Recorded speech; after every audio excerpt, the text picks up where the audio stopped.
already know what it is. Jay Williams, let's live life, and we're back. So you want to be gang gang. You want to gang bang. You be outside with your gang gang. Do you gang bang? And you want to be a part of a gang where you see there's no other white guys. Make that make sense to me. You want to be a part of a gang where being in that gang is frowned upon by guys that aren't gang gang when they see you mobbing around with them. You want to be in a gang, you're not from that neighborhood. You're not about that life. You don't know none of these guys. Everybody's telling you it's going to end bad for you, and you still want to be gang gang. You've seen other guys attempt what you're doing, and it end terribly, and you still want to be gang gang. You're a white dude that most likely hung out with no people outside of your race in the streets. And where you're from, gangs literally don't exist, but you're in prison with a couple years and you want to be gang gang. Make it make sense to me. I've seen this time and time again with some of these white dudes. And it's not looking down on my race. This isn't putting anybody from my race down. This is speaking the facts, right? You want to be gang gang. If you do want to be gang gang, go join a gang that's going to accept you. I've seen white GDs. I've seen Crips that were white. I've seen all types of gangs that allow white dudes in. But you want to go be a part of this gang. You want to be the great white hype, the great white hope. Make it make sense. Dudes warn you. Hey, you're dog food. You're shark bait. They're going to use your ass up, and when they can't use you no more, they're going to mob down on you. If somebody's got to take a beating for something that goes wrong, it's going to be you. It's not official, and you still want to be gang gang. Because everybody else has got to be wrong, right? You're the one that's right. Everybody else is wrong, but you. Make it make sense. The math ain't mathing. The prison ain't prisoning. This don't make sense, but you, well, you're gonna be different. It always ends bad. And with today's story, it ends bad. But we'll get into everything leading up to him wanting to be gang gang. Him being gang gang. Him thinking that this is his squad, these are his dudes, that everything is just gonna be unicorns and butterfly farts, right? Sparkly rainbows. Rhinestone cowboy jeans. It's just going to be great. Yeah, okay. Let's get into the story, and you can give me your thoughts in the comments section at the end of the video. With all that being said, you know how to seen it. You know how to lived it, so let's relive it. Now, real quick before we start, I want to give a special shout out to my guy, RealKensTv. Y'all go over and check him out. That's his channel right there. Also going to put a link in the description of this video. Make sure you go show that guy some love. Hit that subscribe button and tell him Jay sent you. That's my guy. Joining a gang in prison. We've talked about this. I'm not for it. I don't recommend it. I don't think it's the greatest idea. But at the same time, after seeing it all these years, I can understand why guys do it. You have a lot of guys that come in that have nobody in the outside world. You join the gang, they're going to make sure you eat. You're never going to go hungry. We have guys that come in that have no family, so they want a sense of belonging. They want a sense of unity. They want a sense of just being cared about. You join the gang and sometimes that happens. Then you have the guys that join because they're scared, because they think it looks cool, because they're influenced by social media, other platforms, family members, and things they see around them. Their brain don't brain for itself. You have all types of reasons that guys would join a gang. In prison, it can be real appealing. What do? You go join a gang. Now you get to hang out with them over there. Well, here's the biggest thing I've seen when it comes to this. These guys feud with each other more than anybody else. They have what's called violations, right? You do something wrong and you're going over there and you're going to get jumped by 2 or 3 of these guys for a set amount of time. They literally run a clock as you fight against guys that are supposed to be your friends. These violations range from all types of things, from the pettiest stuff to the more serious stuff. When in reality, you might have never had no type of conflict with them or anybody else in here for that matter, had you not joined up. You think that you've created this great thing that's going to be good for you moving forward in the future, but in reality, you've brought on a lot of problems for yourself, and you've isolated yourself from the other inmates. Dudes you used to kick it with are slow to kick it with you now because they don't want to get mixed up in what you got going on. Or maybe you got some type of beef and they don't want to be seen talking to you because it's going to draw them into it. I treat every environment accordingly. Meaning, if I got dropped off in the jungle, you'd see me out there with a leaf on the front of me and a homemade spear, whatever I might need to survive. You drop me into a prison, and I'm going to do what I got to do to survive. And I think that's the same mentality for a lot of guys that join gangs. Now that I've broken that all down and just my points of view, and hey, I'm sure you're free to argue with me if you want in the comments section. Everybody's experience is different. You can't say that what I just said don't happen because that's not why you came into it, or that's not the understanding your homeboy has. Trust me, everything I just said in the beginning of this video, this opening, as far as when it goes to going into gangs and things that happens, it happens. For you to say it don't, and it's never happened, and it don't happen, would just be, preposterous. Enough of the backstory and my thoughts and opinions on things. Let's get into why you came here today. Once upon a time in a place called prison, I met a guy by the name of Lurch. Big Lurch, right? And I shouldn't say I came across a guy named Big Lurch. I was never friends with Big Lurch. Never carried conversation with Big Lurch. We wasn't homeboys. We wasn't kicking it. We wasn't mealing up. We wasn't showing family photos to each other. I come across a guy named Big Lurch. And the first time I would see this dude, one thing stood out first and foremost of everything. He's on a basketball court, and they are running full court basketball in prison. These are all black guys. And then you have Big Lurch running down the court in a pair of prison boots. Now, Big Lurch is 100% a country boy, and you knew that just from hearing him talk. It's no mistaking that he's from the country. He's from the sticks. He's from the twigs. So there's no gangs where he's from. And I know this because I know more about him than what I'm actually leading on. The first time I see him, he is on a basketball court, and they are running full court basketball. And now, prison basketball is not like the NBA. It ain't like street ball. It's super aggressive because you have other guys watching. You want to show off and do your thing on the court, and at the same time, you don't get disrespected. You're not going to take no disrespect. This is prison. This ain't the playground where you catch an elbow and it's, oh, homeboy, but no, this is none of that. You catch an elbow and everybody looks and says, oh, he just hit him. That's how the mentality goes. But he's running full court basketball. And what I know to be true is that the guys he's playing with are gang members. They're known gang members. They're bloods. And he's playing with them, which tells me something right off bat. That's who he's running with. When I say running with, these are dudes he kicks it with. Now, at this point, I don't know if he's gang. I just know that the guys he's running up and down the court with are gang. And for him to kick it with them, the way he's kicking, playing basketball, and involved in all the reindeer games, he's got to be gang. Now, this dude they called him Big Lurch for a reason. Lurch is 6'2", maybe. And he's built like, that's the best way to describe this dude. He's built like Lurch.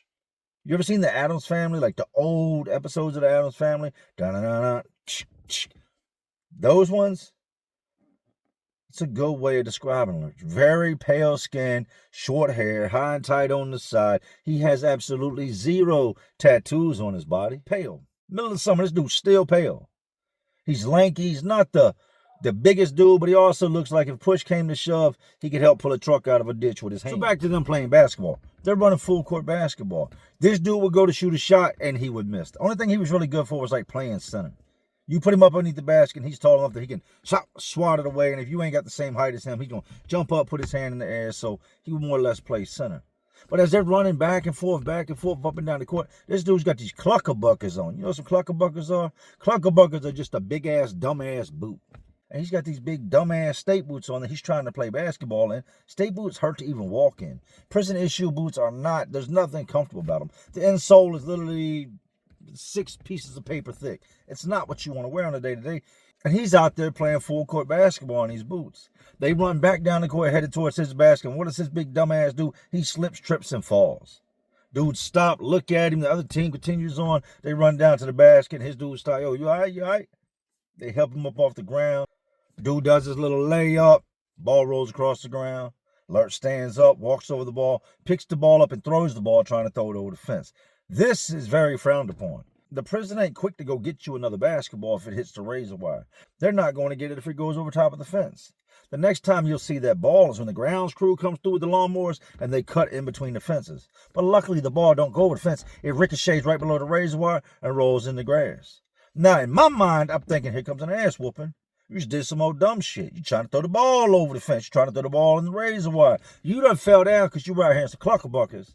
And you got upset, got mad, whatever the case may be, and now you just tried to throw the ball over the fence. The other team is not gang. It's just a random group of guys that was playing ball before these dudes showed up. You see his homeboys look at him like, man, he's tripping. A dude walking around the track, picks the ball up, throws the ball back on the court. They go back to playing basketball. Within the next 15 or 20 minutes, I would say he probably took 4 or 5 different shots. Didn't hit a single shot. Ball ricochets at one point, bounces on the blacktop. He runs up and he kicks the ball. Now, he's kicked the ball out in the middle of the field. It didn't go towards the fence. It didn't go towards the razor wire. It's not in between the razor wires. You got a big open field in most penitentiaries. Kicks the ball out in the middle of the field. At which point, one of his own homeboys tells him, hey, man, don't do that again. Don't do that. Ain't nobody going to keep chasing that ball. Like, don't kick that ball again. Not to say he could beat Lurch. That's not what I'm insinuating. What I'm insinuating is he's taking notice of the fact that what you're doing is foul. Don't do that again. You're acting like a little kid. You're looking stupid out here. Stop throwing temper tantrums. Leave the ball alone. Let's continue the game. Don't kick the ball again, because now everybody's standing around waiting for somebody to either go get the ball. You don't want to be the guy that goes and gets the ball. You ain't his little bit. You didn't kick the ball.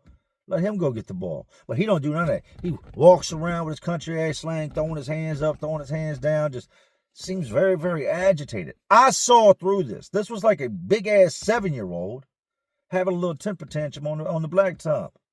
And what he's trying to do is make it look like I'm having an off day and it's irritating me. I'm missing my shots. What the hell did the ball do to you?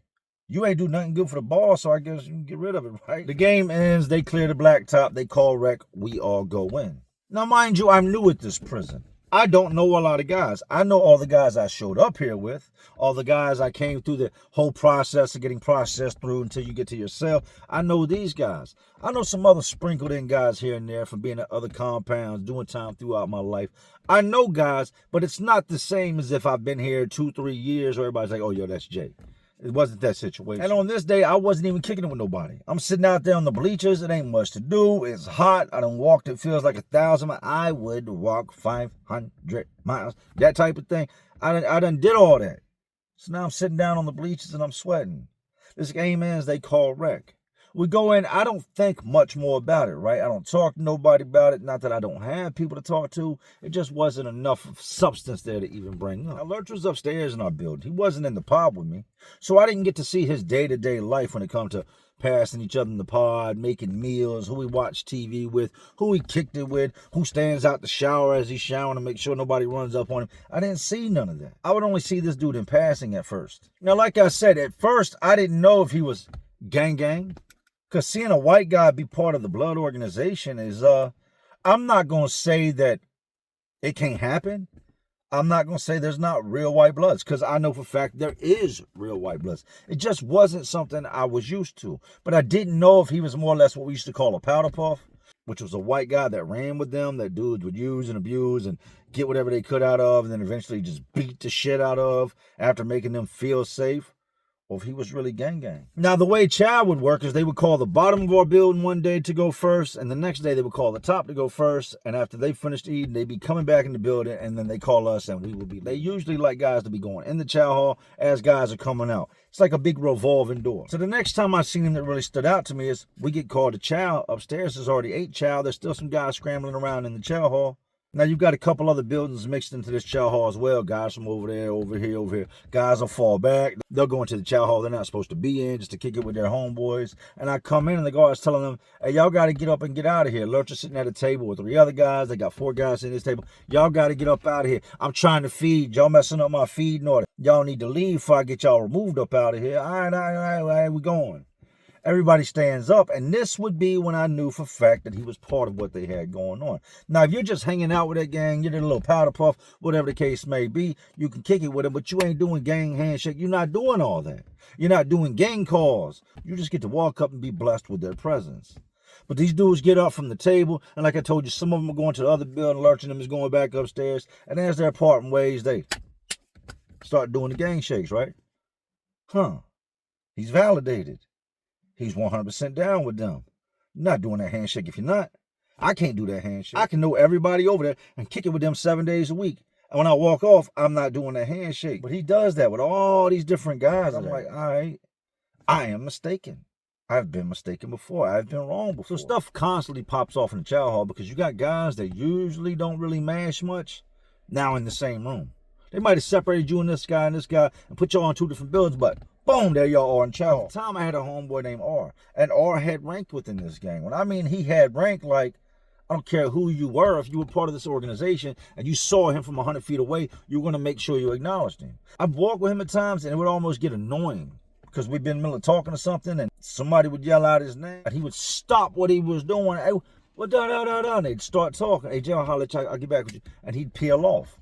I'm not gang. I'm not peeling off and going over there. I got no business being over there flocked up in the middle of a bunch of gang members. So I didn't always hear a lot of stuff that went on. Anyways, I'd known R for a long time. I've done time with R in the past. Here we are back together again. I was with R, kicking it with R before he ever became gang. And like a lot of dudes, he came into prison as a gang member. He didn't come in and join a gang. He joined in the streets. I'm headed to the front to go to chow, just to stand by. You stand there. You got about 5 minutes for the doors open, 3 minutes, whatever it is. You want to get out, do your minutes and come back. As I'm walking that way, I say, hey, Jay, you got a seasoning pack on you. I ain't got no seasoning pack. Good looking, though. I need a seasoning pack. I'm going to get over there. I'm going to feel some type of way that I got to eat this garbage and it ain't got no seasoning on it. So I grabbed 2. It's just a packet. I don't usually use the whole packet. I use like half of a soup packet and dump it in my soup and save the other half for another soup. When you do that, if you've got 30 soups that you did that with, now you got 15 seasoning packets left over. So I grab one for me, I grab one for him, and we walk on over there. As we're going out the building and headed into the chow hall, I see Lurch come. They got a security gate, and then they have a metal detector. Before you go into the chow hall, I see him coming through it. The guard warns him, and you can see that he's not looking back. He's not looking around. Usually he come out, he'd be looking for the other gang members, but he's more or less just moving his own direction.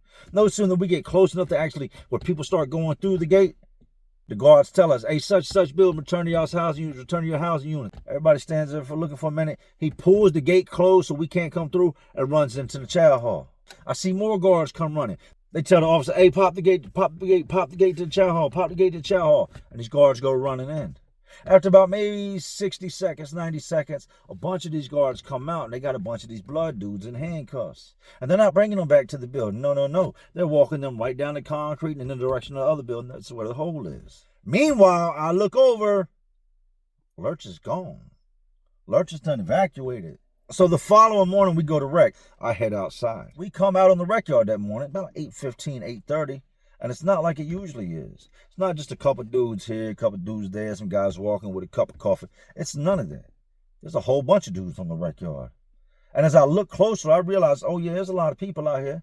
But they're mostly gang members from 2 different gangs. You got blood dudes over here, and then you got GD dudes over here. As I walk to the gate to go to the rec yard, and R goes ahead and heads forward and heads over to where he's at. I look over in this corner, like where the rec yard fences meet, and there's a good 30, 40 dudes standing there, and they're all gang. Then I look over to where the other side of the basketball court is, and then there's a weight pile right beside it. And you got a good 15, 20 dudes standing there. These are GDs, these are Bloods. So I mind my business. Going about what I'm going to do. Lift a little bit of weights, get my swole on, and that's my routine. But where this weight pile is, these dudes are not far from it. When I say these dudes, that's being the GDs, the Bloods are way over there. And they're talking amongst themselves. And they tell dude, well, we got to go ahead and get it in there. So they wait till the perimeter vehicle leaves. And at this point, I don't know why. Get it in means they're about to fight him, jump him, do whatever they got to do. I don't know why this is about to happen. So once the truck passes, you have a truck that drives outside of the fence 24 hours a day. Because if your ass decides to scale the fence and make a run for it, they need to be out there. They're constantly looking. They'll drive by, make sure nobody's getting stabbed. This is going on. But once that truck goes around, it's going to be usually another 3 to 5 minutes before he fully circles and gets back to point A, right?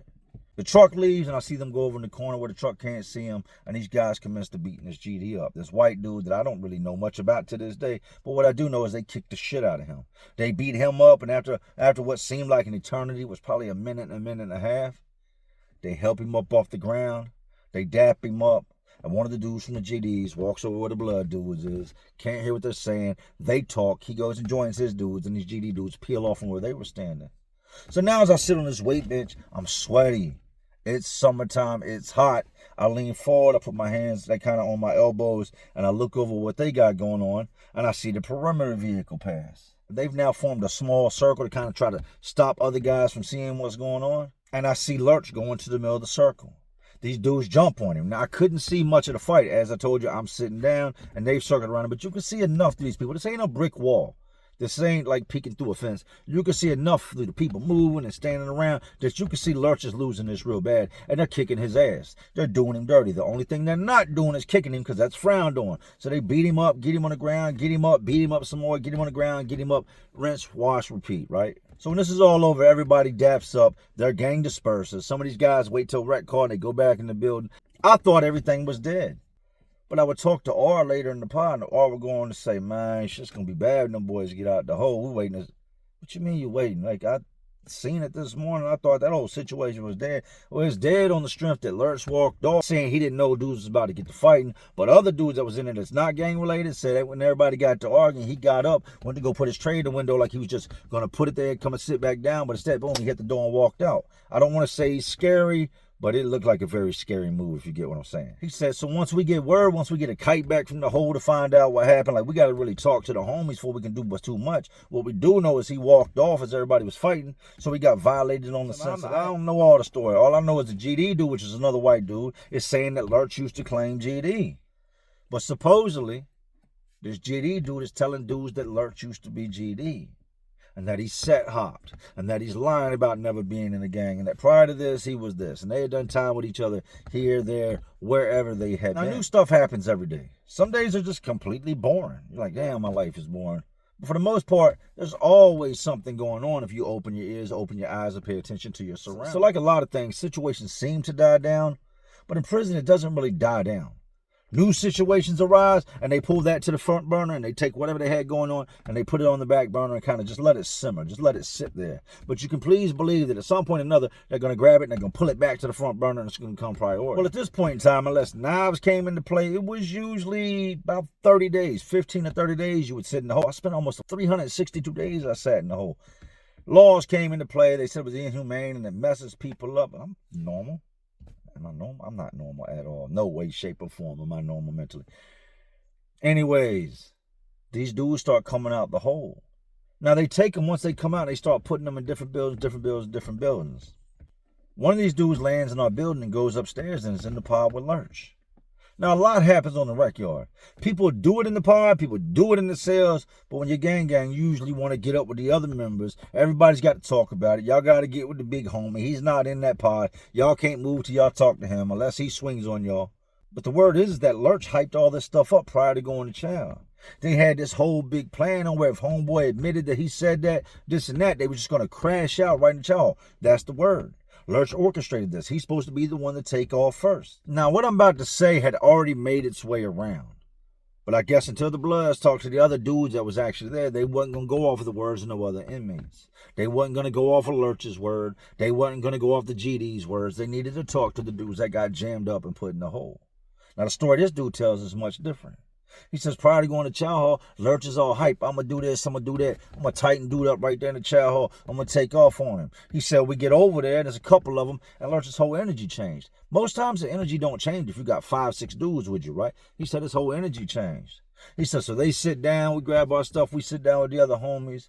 Lurch spins, starts talking to dude. Dude gets aggressive. Their dudes get aggressive. We get aggressive. Dude shoves Lurch. Lurch backs up. Everything gets hyped real quick. Dudes start fighting. And when it's all said and done, I realized Lurch ain't even in the mix. Lurch hit the side door and got up out the building while the fight was taking place. It's a very, very different story from what he's told everybody. When he walked out the chow hall, it was all, everybody knows, it was roller skates and 70s music. Peace, love, and glittery smiles is what he said, right? Everything was fine when he walked out chow hall. But come to find out, that wasn't the case. Mouths got to running, tension gets high. Lurch is all in the mix, and when everything finally jumps off, he finds a way to slide up out the chow hall like ain't nothing going on, never once looking back. So now this is bad. Yes, he's already got violated for what took place, I guess, not being in the mix. But he's lied about the whole entire thing. Some of these dudes got shipped up over here. Their points were so high, they're now leaving the compound. Some of these dudes are still sitting in the hole. But for the couple that are coming out, they're telling the truth now. No, it's not what he said. Yeah, what these dudes said is true. What the other inmates said is true. Yeah, Lurch more or less sparked the shit off, started off and got up out. So what they do next is very common. They call a meeting on the yard. Now, they want to talk to the dude that says Lurch is a GD. Denying being a GD. So they get everybody out on the rec yard. GD dudes, blood dudes, and they have this big understanding that ain't gonna be no more fighting, man. That was a big ass misunderstanding. This shit all popped off behind Lurch's big dumb ass, and this dude right here, them two going at it and talking shit, and this dude gossiping about Lurch used to be a gang member, and that's why he ended up getting violated. But we're gonna get out here, we're gonna talk, we're gonna get to the bottom of it. Lurch, was you a GD? Nah, I wasn't never no GD. That dude's a liar. Yeah, I know him, I did time with him. That dude's a liar. He proclaims and proclaims and proclaims this dude is a liar. Big homie tells him, you know that if he comes back, you GD, you getting put off the set, and we're going to do you dirty. We're not going to violate you as if you a blood. We're going to violate you as if you just anybody else. We're going to put you off the set. Man, I'll run with dude. Now, it ain't about run with dude. We're going to get to the bottom of it, and then we'll figure out what's coming next. If it comes back, you was never GD, we're going to let you eat, dude. We'll keep everybody up off of you, and the only one we're not going to stop is the GD dude unless he gets the best of you like talking about. Everybody groups up at the end of the yard, and it's like a small ocean of heads. Orange beanies, white t-shirts, and wife beaters. It's a whole lot of dudes down here squatted up about this whole Lurch situation. I never expected this to have a good ending. Lurch was not my type of dude. He was not somebody that I would ever kick it with, not in the real world, not in prison. If you want my best way of explaining who Lurch was, he was a crash test dummy. He was a goofball. He was a dude that should have came in and got with dudes like him and never tried to be a white dude to try to join a black gang. His swag wasn't there. His background wasn't there. His upbringing wasn't there. Nothing in the world should have ever directed him towards being a blood. You see the big homie from the blood step to the side. The big homie from the GD step to the side. The white dude that Lurch was beefing with and Lurch all pull off to the side. And they walk over. After a couple minutes, I see all the GD dudes vacate. They all go in their separate directions where they usually kick it. A whole ass load. Probably 80% of these bloods going and go about their business and vacate and going about their business. But it's still a good amount of dudes standing over here in the corner. Same thing as last time. I see that perimeter vehicle go by. It gets out of sight. You see it's fully gone. You look back over in that direction, and you see the big homie take flight on Lurch. Boom! Rocking. I don't even think it was no ready, set, go. It was more or less a thing where everybody was just standing around, and in the midst of Lurch talking, trying to defend himself against what I'm about to tell you took place here in a minute, he's got his hands up, he's trying to make his point, and out of nowhere comes this. And just clobbers him. He stumbles a little bit, and these dudes jump on him. This ain't two dudes. This ain't three dudes. This is the majority of all the dudes over there are now stomping Lurch, punching Lurch, kicking him in the side of his head, doing him real dirty, dragging him through the dirt, ripping him out of his shirt. And this beating would seem like it took place forever. They beat this dude to the point that they got exhausted. Not he didn't need to take no more. That's enough. That's enough. No, they was putting him off the set. They drugged Lurch out there, left him laying in the dirt, walked off. Now, from a distance, we start walking because this meeting is no longer going on. We're no longer being nosy. Dude just definitely 100% got put off the set. We're walking the track, and we walk by. He sat up, and he's sitting on his butt with them big-ass cluckerbuckers on. Scratches, bruises, all these dings on his body. He's all dusty on one side, and his face is big lip, big jaws, big eyes, knots, lumps, scratches, cuts, you name it. After that many people beat you down, you look really, really bad. And he looked really, really bad. Looked like somebody threw that boy in a dryer with a bunch of bricks and turned it on. He messed Lurch's ass up. So I don't want to pry into what's going on. I don't. But I can't help but wonder what the hell is going on. Now, R was my dude. I didn't have to be gang related to kick it with R. I'd known R for years. I've milled up with R many, many times. I kicked it with R before he became gang. He said, you see what they did to Lurch's dumb ass? Man, they ended up having to put that boy in the ambulance, take him up out of here. He's in the hospital. I said, yeah, they did bro dirty. He said, no, bro did himself dirty. Bro, he got caught lying and all the foolery came out and everybody had to just do what they had to do. Like, we couldn't just stand by. This whole fight popped off. We got homies that got shit, homies that are still in the hole, all because Lurch wanted to lie. Nah, you should have just came true with it, got your violation. They might have let you stay on the set, but nah, he wanted to lie. For a fact, they're not just going to take the GD dude's word. They got to have facts on what he's saying. I said, so what happened? He said, blood called home, put somebody on the phone, and they validated who he was. Huh? Bro called home, they put somebody on the phone, they validated who he was. I said, the GD dude call home? Because then once again, he could have pre-made this call and said all this. I said, nah, the big homie called home. He said, they went over there in the corner, dude had the cell phone on him, got his stuff down in front of his jeans. We keep a little secret pocket to put the phone in. He said, as the GD dude is talking, he's telling him, don't lie, you was up there with such and such, such and such, such and such. Who else he was up there with? Name some blood you knew that was there when you was at the time when he was GD. I know such, such, such, such. And he says one name, the big homie says, that's my pup. He's free. I can call him. Dun, dun, dun. Now, R is standing over here in a group of these dudes, too. He's not mobbed up over here with what's about to take place. It's the big homie, it's Lurch, it's their big homie, and it's a GD dude that Lurch had problems with. So the big homie got on the phone, started talking, asked some questions. Hey, you was up such place in such year with a white boy named Lurch that was banging GD? Yeah. What'd he look like? Kind of tall. No tattoos. Kind of lanky, but looks like a farmer at the same time. Country ass dude, big ass feet. All right, homie, appreciate you. Hangs up the phone call. Tells GD dudes, hey, look, my bad. After this is over, y'all can have him back if y'all want to. Go ahead. They peel out. They take Lurch over there. I guess Lurch, nah. Dude's lying. Dude don't even know you, and he just described you. I know, but look, I ain't there. Boom.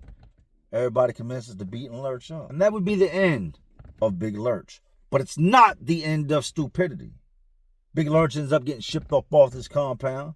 Fears for his life. Had to spend some time in the hospital. Who knows what all they did to him. But from what I've seen of him, he was not doing good. There was definitely some concussions, some contusions, all the things that come along with boot meets head meets ground. But it wouldn't be long after Lurch left. I'm out there one day and I'm walking the track. And I look over these blood dudes walking, and in the mix of them, what do I see? Another white dude. I guess it never ends. The story is not aimed at singling out white guys. The story is not aimed at singling out any type of gang. It's just simply something I witnessed, something I lived through, something I saw. Yes, there are white bloods. 100% there are white bloods. And the rules apply to everybody. So him getting put off the set wasn't because he was white. What happened to him wasn't because he was white. I've seen the same thing happen to black dudes. But I will say this. When it comes to white dudes being in these gangs, I've seen it in bad. Time and time and time again. Miss me with the you're putting your race down. You should be proud to be white. You should be proud of this. I'm proud to be Jay. I'm proud of the accomplishments I've had in life. I'm proud of the way I raise my children and the way I provide for them. I'm proud of what it is that I do. I'm not proud of just the way I was born and how I look. There's nothing to be proud of when it comes to that. Because if you're going to embrace whatever you might call as color, then you got to embrace everything that comes along with it, right? Miss me with the be proud of this, be proud of that. If you're going to embrace something, you've got to embrace it all. You can't just say, well, I love being this, but that part right there did me apart. No. Right on top of my hands, I've got born alone on this hand and die alone tattooed on this hand, right? Something I strongly believe in. Nobody's going to look out for you the way you are. There's going to be times you find yourself by yourself. When you came in this world and you opened your eyes, you came in by yourself. In the moment that you leave, I don't care how many people are surrounding you, how many are holding your hands, how many are sitting by your bed, how many people are crying. When you close your eyes and you leave up out of here, you're going to take that journey by yourself. Treat prison the same way. There's nothing wrong with making friends. Even in life, there's nothing wrong with making friends. There's nothing wrong with kicking it with other people. But I'm sure he had seen other people go through stuff. He knew that in due time, him being GD was going to come out. But what'd he do? Rather than just fall into the background, where when them GD dudes seen him, they could have said, hey, he used to be GD. It would have been no problem. Whatever it was that led him to no longer being GD obviously didn't sink into his head because he left out of that organization and went and joined another one. If you find yourself having to do time, just do your time. I know there are some states where they click up. It's mandatory. You have to go click up. If you're not in that type of environment and it's not mandatory that you go be a gang member, just do your time and go home. Big Lurch. He wanted to be gang. Yelling out gang. He wanted to gang bang. He wanted to be this. He wanted to be that. And in the end, he got marked out as no good, stomped out, sent to the hospital, and transferred. And on top of that, his stupidity got other people hurt. Mistakes will be made. Learn from them. Go in that place. If you feel the need to make friends, but don't join no gang. I'm not advocating for people to join no gang. Don't join no gang. Don't be no part of no organization. Just do what you got to do and get home. Real quick, I want to say thank you to everybody that sent shout-outs to my son yesterday. Yesterday was his birthday. He turned 8. Very beautiful thing for me, man. Something I was very happy and excited to be a part of. I love watching them grow, but man, does it suck to have to say goodbye to the little guy. They love you different when they're little. But I hope y'all enjoyed today's story. I hope that aside from what took place in the story, you actually got something out of the message. And if you ain't gonna listen to my message, pull your own from it. Don't do things to get yourself locked up. And if you do get locked up, think back on my stories before you go making some type of decision that could ultimately affect you and the rest of your life. Anyways, these streets, these jails, these prisons, they're all just crazier worlds inside of a already crazy world we live in. And as always, y'all know what I'm doing. Just trying to keep y'all entertained. Are you not entertained? And like always, this is Jay Williams, Let's Live Life. And to all my real ones, and there are some real ones watching, because y'all still watching me. Man, y'all know how we do. Salute.